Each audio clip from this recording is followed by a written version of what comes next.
Hi everyone, this is Himanshu, and today I'm going to share an experience with you which a question often pops up that should I take a damage waiver when I'm renting a car? Damage waiver is basically if you're renting a car here in United States or I'm sure in any other parts of the world, they ask you do you want to take any kind of insurance or a damage waiver. It's if anything happens to the car during the course of your rental agreement, that kind of damages will be waived off because you have already taken a damage waiver. So basically, you're paying for insurance upfront, and you're telling the company if something happens in between. Now, these damage waivers could be different. One is something which covers everything. So if somebody hit you or you hit somebody or there is a collision happening, they will cover all of these charges. And if there are other damage waivers which will cover even theft within the car itself, or if some other incident happened within the car, they will also cover that. So before renting a car, it is always crucial to see what kind of damage waiver the rental car company is offering and then choose what is best for you. Now this is based on my experience. I'm not sure about what damage waiver are out there with the rental car companies, and it could be different, and you can feel free to share in the comments. But one particular experience I had with Enterprise, and I'm going to share that, and what are the things you should always look out for when you're renting a car. Here we go. So I remember I rented a car, and this story is in 2020 or 2020. While I was going to my destination, it was night time and it was very heavy rain, very low visibility, and suddenly a deer approached in front of my car. So I tried to stop my car, and although it almost stopped, but there was still some acceleration in it. So when I tried to prevent the collision, the deer hit the car and it went off the road. I hope nothing happened luckily to the deer.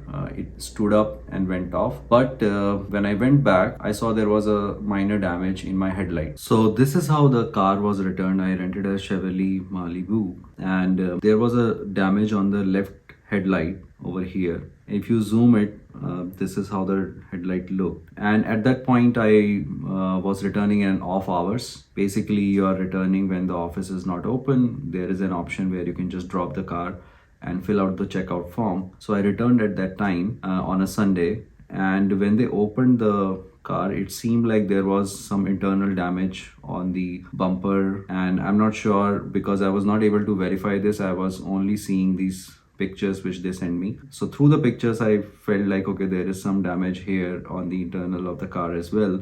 So the collision happened, and maybe some rubber pads or something got damaged, but they replaced the entire thing. So when they reached out to me, this is how the bill was. I had to pay for the bumper cover assembly, bumper cover, grill molding, grill assembly, bumper energy absorber, bumper cover. Whereas I only thought that the combination headlamp was damaged and maybe the glass outside, but they have to replace the entire thing. Plus there was some damage in the energy absorber, it seems. So the damage charges were around $2,730. Then there was $150 admin fee because they sent me a mail on my mailbox. They approached me over email. There was one person assigned to handle this case, so all that administration fee was charged. Then loss of use. This was something which car was not used for a certain number of days because of the damage fixing which they were doing. And then the diminishment of value. If you buy anything new, every time you open it, the value diminishes. It's the same thing. They have a car, they open the parts, they fix the new parts in, the value of the car diminished. So that's why they have a diminishment value. I don't know how they estimate it, but that's what it is. And so it came around $3,298. My total rental agreement around that time, I remember, was somewhere around $200 to $300, where I rented car for 3 days. So here are the 3 things you should always look for when you're renting the car, and if you should take the damage waiver or not. A couple of the credit card companies, they offer collision insurance or coverage. Like I remember I have a Amex card which does it. I have a Chase card which does it. So if you have credit cards, check with your credit card company if they cover those damage waivers or collision. So if your credit card covers the collision amount or they provide an insurance for damage for a rental vehicle, you don't have to necessarily take the damage waiver. You can skip it. If you are in an unfortunate situation and if such an accident occurs, you can always use your credit card to cover for these costs. But there is a catch in that. Always make sure what are the terms and conditions for your credit card company. So when this charge was approached to me around of $3,298, I had an Amex card with me, but my payment was done in a way where my partial payment was done through Amex card, and the rest payment I did for the rental agreement was through points which I've collected in Enterprise. And when I approached Amex for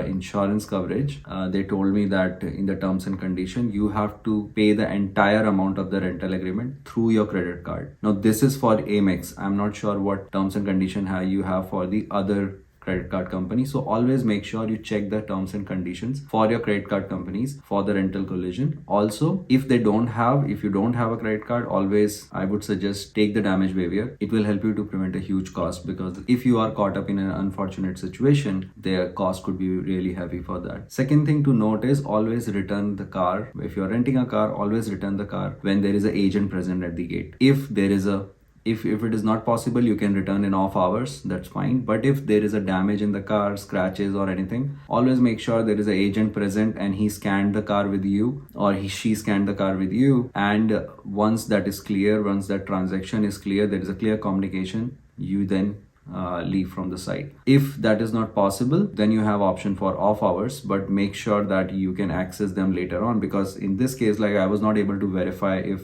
the damage was that much. Although I do trust the company would have charged me the fair amount, but just to be on the safer side and not to be anxious about, okay, why I've been charged so much, it's a best practice to always return when the agent is present at the gate. So another thing to check is what kind of damage waiver your rental company is offering. Make sure what kind of damage waiver you're taking. I prefer to take the complete package, where anything happens to the car, any kind of collision happened in an unfortunate situation, the entire cost of the damage will be covered. So make sure you read what kind of damage waiver your rental car company is giving, and it is often, whenever you ask them, they will tell you these are the conditions for our damage waiver. If you want to take it, you can opt it, or if you don't want to take it, you can opt out of it. But make sure you have an alternative. You have a credit card where you can pay for the insurance if you are caught up in such unfortunate situation. So I hope that this video was kind of helpful.